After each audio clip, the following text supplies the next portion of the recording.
Halo, long time nasi. Jadi kenapa sih kita lama banget nggak bikin vlog? Itu karena kita lagi ngurus pengajuan rumah KPR ya. Gimana sih caranya agar di ACC oleh bank dan developer, padahal kita kerjanya di luar kota? Dengan hati bergetar dan suara yang bergetar. Ini aku ngomong, Syadan, di rumahnya Syadan gitu ya. Semoga di ACC. Dan ini pertama kalinya kita ngeliat calon rumahnya Syadan. Jadi kita ngajuin yang di dekat apa itu deh, RTH atau fasilitas umum. Itu yang pertama kali ya kita kesana dan baru pengajuan, belum tentu di ACC. Dan ini perjalanan yang kedua. Itu perjalanan. Iya, ini perjalanan yang kedua. Kita naik kereta dari Semarang ke Solo. Kereta barang itu mah. Ya, yang keluar tuh kereta barang. Itu sedang. Oke, jadi ini perjalanan dari Semarang menuju kota Solo. Karena kita kerjanya di dekat Semarang ya, di luar kota. Dan pengajuannya rumahnya itu di Solo karena kita KTP Solo. Dan ini kita baru nyampe Solo Balapan Station. Nah, ini ciri khasnya. Udah ganti nih, kemarin kayaknya meja di sini ya, sudah ganti pohon yang ada bunga-bunganya. Dan ternyata di sini ada buat bacanya, ngebantu banget buat anak-anak yang lagi nunggu jemputan. Itu butuh. Iya. Tapi jangan itu dibaca. Ya, dibaca. Dan seperti biasa ini ciri khasnya Solo Balapan dengan baling-baling helikopternya yang sangat besar. Kipasnya sangat besar ya. Karena di sini lumayan panas dan ini ngebantu banget. Ternyata di sini aku baru sadar banyak fotonya ya di sini ya. Jadi foto-foto zaman dulu gitu loh stasiunnya.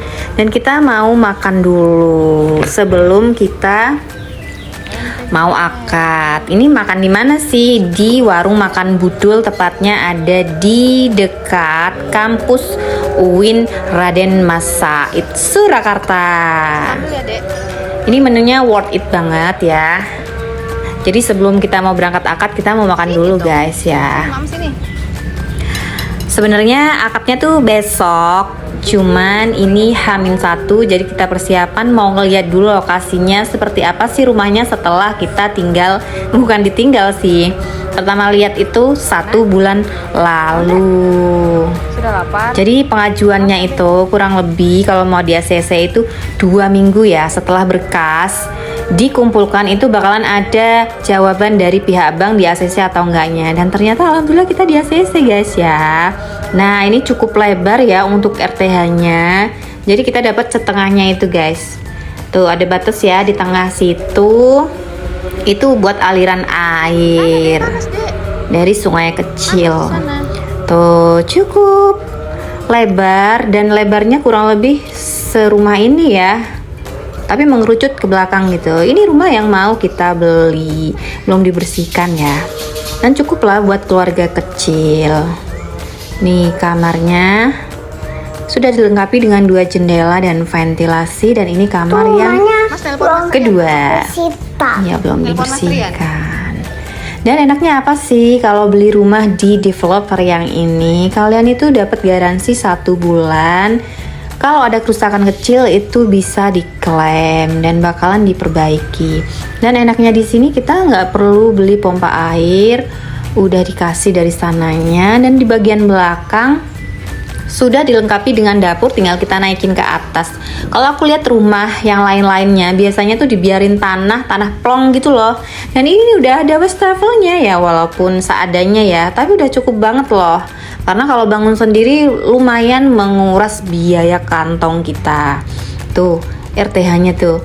Jadi itu fasilitas umum tapi bisa kita pakai ya untuk menanam pohon atau bisa pohon cabai. terong dan lain-lain. Enak banget buat santai di sore hari. Dan enaknya apa sih kalau beli rumah di samping RTH ini? Karena minim lembab ya, daripada kalian beli rumah yang dempetan. Nanti aku kasih tahu gimana rumah yang kalau dibeli itu dempetan ya. Kalian harus lihat ini dan jangan di skip, tonton sebentar lagi aku liatin gimana parahnya kalau kalian beli rumah yang dibangunnya secara bersamaan kayak gini ya. Dan itu berada di tengah-tengah nyempil guys. Tuh lihat tuh. Tuh lihat tuh pecah-pecah ya. Dan ini masih bisa diklaim, diperbaiki. Tuh lihat. Tuh pecah banget ya. Ini parah banget sih ya. Ini namanya apa kemarin tuh Dek, kata Papa Dek? Pecah rambut menjalar. Pecah rambut. Menjalar. Tuh lihat tuh. Parah banget guys. Dan ini rumah yang di samping aku loh. Sedangkan punyaku nggak kayak gini loh. Karena punyaku di samping RTH. Jadi masih kena udara panas gitu ya. Dan ini ada di tengah-tengah guys. Lihat tuh. Ini bukan coretan bolpen loh. Ya. Itu retak. Entah tanahnya yang belum stabil atau waktu pembangunannya terlalu buru-buru atau bagaimana. Tapi setauku ini dibangun 6 bulanan loh ya. Prosesnya kira-kira 6 bulanan untuk membangun rumah ini. Atau mungkin ada problem lain kenapa bangunannya jadi kayak gini. Karena di yang rumah yang aku beli ini nggak kayak gini guys. Ini parah banget loh. Ini udah aku zoom ya, bisa kalian lihat. Itu juga di kamar yang depan nih. Nih kamar yang depan parah banget loh.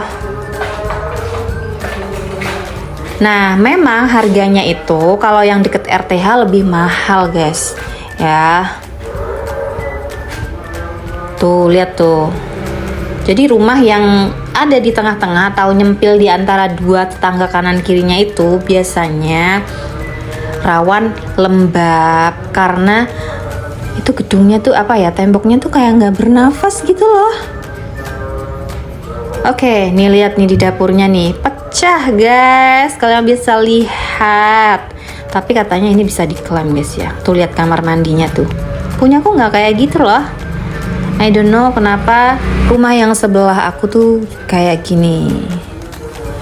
Tuh ini belum dipakai ya. Coba kita lihat ke dalam kamar mandinya. Check it out. Lihat. Wow, lihat tuh guys. Udah jamuran. Punyaku enggak sih ya. Atau mungkin ini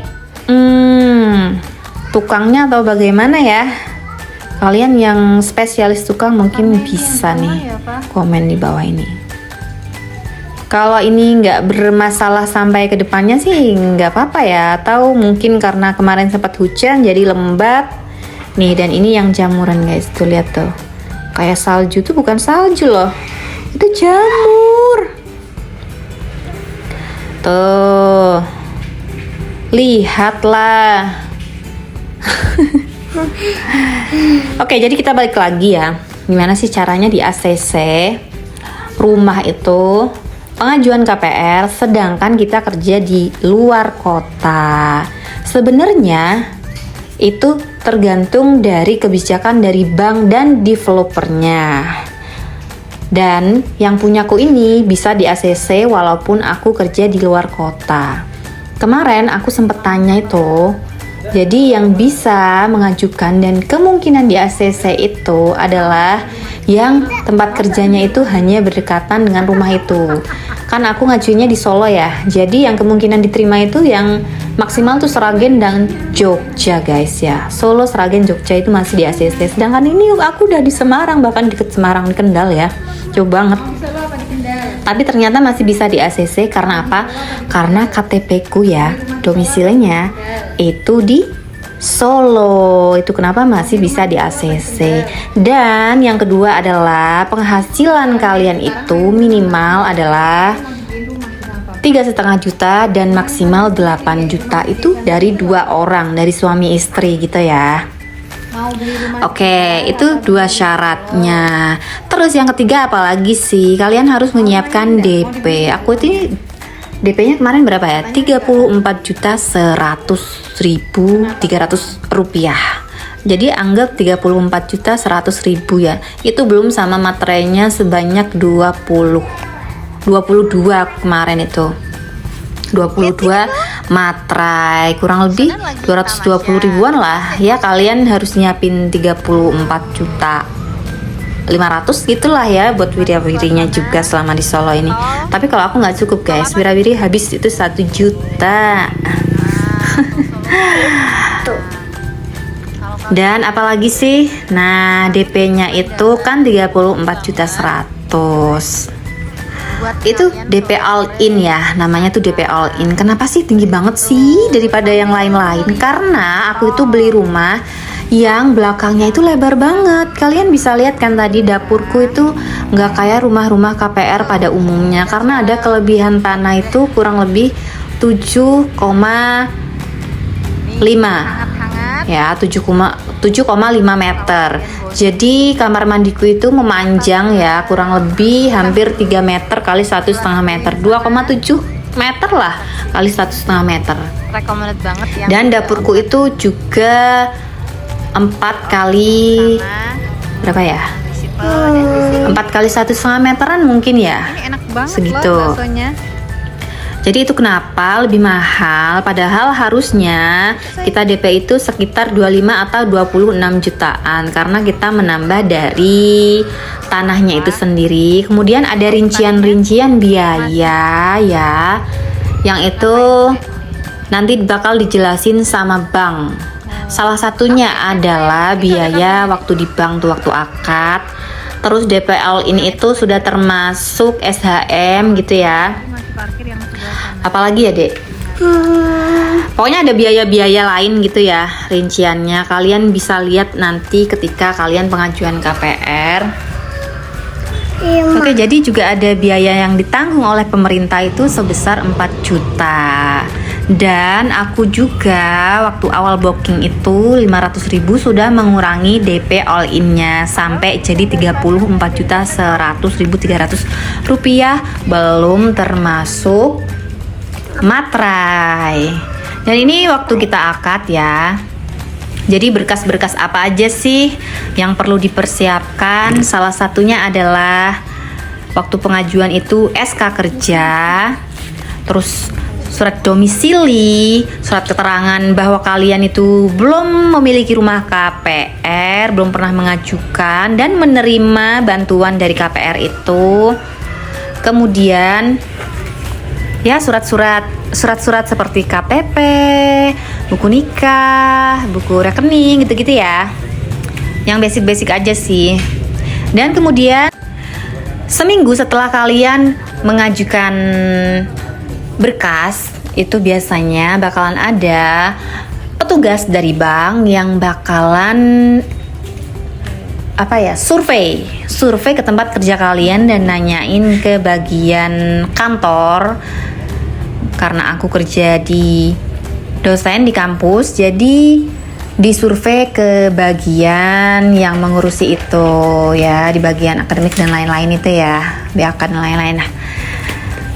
Jadi di situ bakalan ditanya tuh sama petugas yang di tempat kerja kalian ya. Di sana bakalan ditanya tentang apa, gajinya berapa, dia udah kerja berapa lama, dia itu petugas pegawai tetap atau tidak gitu ya. Pokoknya yang kayak gitu loh ditanyainnya. Kalau sudah sesuai, nanti kemudian sama pihak banknya itu dianalisa guys. Ya, termasuk tadi ada biaya-biaya lain kan.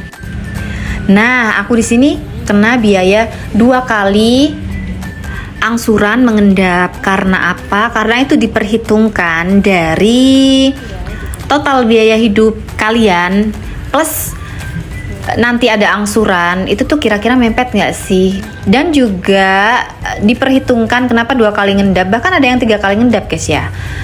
Itu diperhitungkannya dari masa kerja si calon yang mengajukan rumah tadi. Jadi si calon pembeli rumah KPR itu nanti pokoknya sama pihak banknya itu dianalisa gitu ya, seberapa lama sih masa kerjanya, gajinya berapa, biaya hidupnya berapa, nanti ditambah cicilan gitu-gitu loh. Nah itu kenapa ada 2 kali mengendap angsurannya, dan itu berlaku untuk di tahun-tahun terakhir. Dan aku di sini mengajukan kurang lebih 20 tahun. Ya 20 tahun nggak kurang lebih guys, memang 20 tahun gitu ya. Dan tadi DP-nya kan udah 34.100.300 rupiah ya. Itu tagihannya per bulan itu 1.070.000 selama 20 tahun. Tapi enaknya apa sih? Kalau ngajuin KPR ini nanti bakalan ada percepatan pembayaran. Percepatan pembayaran itu bisa dilakukan setelah 5 tahun masa pembelian guys. Ya, dan kalau dihitung nanti tuh dari pembayaran yang ke 5 tahun dan sisanya itu jadi 130 juta. Dan tahap terakhir itu setelah tadi melakukan administrasi dengan pihak bank, yang kedua adalah dengan pihak notaris ya di situ. Oke, mungkin cukup itu aja vlog kali ini. Terima kasih sudah menonton ya. Dan kalau kalian ada yang perlu ditanyakan tentang rumah KPR ini, kalian bisa komen, tinggalkan komen di bawah. Nanti bakal aku bantu jawab. Sampai jumpa di vlog yang berikutnya. Terima kasih banyak doa-doanya. Alhamdulillah kita udah punya rumah ya, walaupun KPR daripada enggak guys ya. Terima kasih. Dadah.